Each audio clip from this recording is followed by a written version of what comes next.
এটা হলো নো পরকিয়া প্যারায় আছি আপনার আগলা পিরিত। আমার দোকানের নাম হলো দৌড়ের উপর টি স্টল। নামের যেরকম আমার এই নামগুলি আছে, দৌড়ের উপর, খাড়ার উপর, গুমহারাম, ভয়ঙ্কর, হালকার উপর জাপসা, উড়াদুরা, অস্থির, প্রথম ভালোবাসা, দাগা, মন পড়া, আয়নাবাজি, নো পরকিয়া, ঝামেলা, আগলা পিরিত। এটা নতুন বাড়ি হয়েছে, এটা হলো শাশুড়িকে নিয়ে বানানো আগলা পিরিতরা। বিজামন, কালার মাই। কালার মাই হলো আমার একটা কাস্টমার আছে, বয়স একটু বেশি, কিন্তু সে জিন্সের প্যান্ট গেঞ্জি পরে আসে, ঠিক আছে, অন্য ছেলেদেরকে একটু নষ্ট করার জন্য। ওই মহিলাটার উপরে আমার এই চাটা বানানো কালার মাই। আর শাশুড়িকে নিয়ে এটা 23 সালে বেরিয়েছিল যে এটা আপনার আগলা পিরিত। এই পৃথিবীতে যদি কারো যদি পিরিত থাকে আগলা, এটা হলো শাশুড়ির। আর যদি কারো যদি ভালোবাসা যদি মনের থেকে যদি থাকে, এটা হলো মা। দুইটার ভালোবাসা দুই রকম। যেরকম একটা নাম আছে, এটা হলো নো পরকিয়া। এটা গল্প আমি আপনি বলতে পারবো না, এটা অনেক বড়। এটা প্রায় 3 বছর লাগছে। এক একটা নামের এক একটা গল্প আছে। আমার কাস্টমার জিজ্ঞেস করে আমারে, এটা অবশ্য আমার এই ফ্রি টাইমে আমি বলি না, যারা গল্পটা শুনে অবশ্যই তারা রাত্রে 12টার পরে আসে, ঠান্ডা মাথায় কাস্টমার কম থাকে, ওই সময় আমি বলি। তুফানটা হলো কাঁচা আমের চা। বৈশাখ মাসে আম পরে না তুফানে, ওইটার উপর থেকে কাঁচা আমের চাটা বানাই।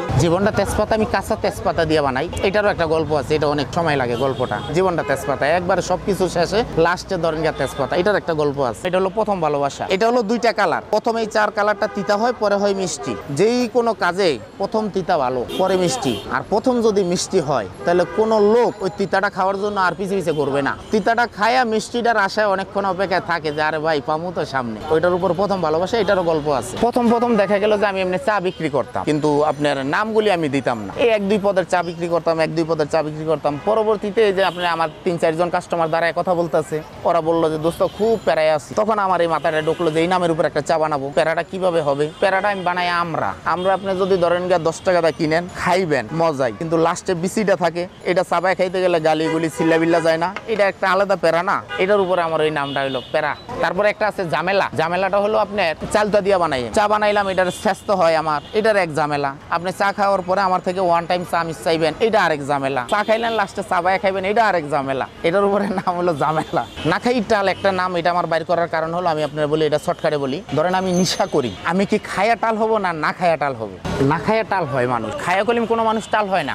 এটা আমি বানাই হলো তেঁতুল দিয়া, খালি তেঁতুল, এটার সাথে আর অন্য মশলা দেই। এটা হলো হাই প্রেশার রোগীদের জন্য বানানো আমার। এক একটা নাম প্রথম দেখা গেল যে আমি একটা নাম পাই, কিন্তু এটা কি দিয়ে মিলাবো 1 বছর 1.5 বছরও লাগছে এটা মিলাইতে। আমার একটা চা হয় যেটা হলো 4টা কালার। এটা আমি কোনো কেমিক্যাল ব্যবহার করি না। এটা আপনি গিয়ে নাড়া দিলে মিশা যাবে। অন্য জায়গায় চাগুলি নাড়া দিলে মিশে না। এই যে যেরকম 2 কালারটা নাড়া দিছি মিশছে না, দেখছেন না? অন্য জায়গায় আপনি গিয়ে চাগুলি মিশে না। ওরা কি ব্যবহার করে আমি জানি না, তবে আমার যেটা, এটা হলো একবারে পিওর। 3টা কালার দিয়ে আমি মধু বানাই, একটা থানকুনি পাতার রস দিয়া একটা কালার বানাই, একটা কালিজিরার তেল দিয়ে একটা কালার বানাই। এগুলো 4টা কালার আমি করি। 3টা আইটেমের চা আছে আমার কাছে। এলা বলেন যে কোন চাটা আগে খাবেন। যদি কেউ যদি বলে রং চা, তো রং চার নামগুলি আমি বলি। আর যদি কয় যে না আমরা দুধ চা খাবো, দুধ চার নাম বলি। তখন ওই নামে প্রশ্ন চয়েস করে যে কোন নামের চাটা খাবে। আমার দোকানের নাম হলো দৌড়ের উপর টি স্টল। দৌড়ের উপর টি স্টলটা আইসে হলো আমার যখন আমি ভ্যান গাড়ি দিয়ে চা বেশি ঠেললা, তখন আপনি সিটি কর্পোরেশনে দৌড়াইতো, পুলিশে দৌড়াইতো, বহুত ঝামেলা আর কি। রাস্তাঘাটে দোকানদারি করতে গেলে এটা তো বোঝেনি। ওইটার উপর থেকে আমার নামকরণটা দৌড়ের উপর টি স্টল। তারের খাম্বা যে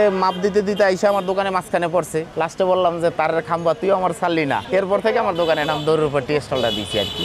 আমি এই জায়গায় আজকে প্রায় 17 বছর টোটাল। তারপরে হলো আপনি মিতালি 3 বরিশালের লাইনে একটা লঞ্চ ছিল, ওইটা ক্যান্টিনে আমি চা বিক্রি করতাম। তখন ছোট ছিলাম, আমি তখন চা নিয়ে যাইতাম আর কি। ওই যে চা বানাই দিত আরেকজন, আমি ট্রেনে করে নিয়ে যাইতাম। আর ওই যে হাঁটতাম আর কইতো এই পিসি 2টা চা নিয়ে আয়, 2টা সিগারেট নিয়ে আয়। ওই থেকে আর কি শুরু আমার। আমি একটা অনুষ্ঠানে গেছিলাম বেশ কিছুদিন আগে। তো ওই জায়গায় আমার একজনে নিয়ে গেছিল উপরের লেভেলের লোকই, নো পরকিয়ার গল্পটা জানার জন্য। তো ওই জায়গায় আমার এখানে তো দৌড়ের উপর টি স্টল লেখা আছে, ওই জায়গায় আবার লেখা ছিল আমার সাগর পাগলার মাথা নষ্ট। পরবর্তীতে আপনি গিয়া ওই লোকে বলতেছে, আরে নাসির তুমি কারে আনছো, ও তো পাগল। লেখাই আছে সাগর পাগলার মাথা নষ্ট টি স্টল। তখন আমি চা বেচা বন্ধ করলাম। আমি তো এমনি ধরেন বাংলাদেশের যে কোনো জেলায় যাই, প্রোগ্রামে যে বিয়ে বাড়ি, জন্মদিন, গায়ে হলুদ, এগুলিতে আমার নিয়ে যায় চা বিক্রি করতে। তো পরে আমি বললাম এই পৃথিবীর ভিতরে যতগুলি মানুষ আছে প্রত্যেকটা মানুষ পাগল। কারণ যেই লোকটা কয় আমি পাগল না, হ্যাঁ আছে বর্তমানে পাবনা। কারণ হইতে পারেন আপনি টাকার পাগল, আর এছাড়া যেগুলি আছে পাগল ছাড়া দুনিয়া আছে বলেন। আমি ধরেন গিয়ে চা বেশি, এটা নিয়ে আমি কল্পনা করি, এটার উপর পাগল না আমি হইতে পারি একটা শরীর পাগল, হইতে পারি টাকার পাগল, হইতে পারি সন্তানের পাগল। যাই যেটার উপরে বেশি জোকে সে এটার উপরে পাগল না। কারণ স্বপ্ন ছাড়া কোনো মানুষ বাঁচে, হোক বা না হোক পূরণ, কিন্তু স্বপ্ন থাকি ওইটার উপরে। পরবর্তীতে সে আমার পুরস্কার দিছে ওই নামের ইয়ার থেকে। সেও মোটামুটি উপরের লেভেলের লোক ছিল।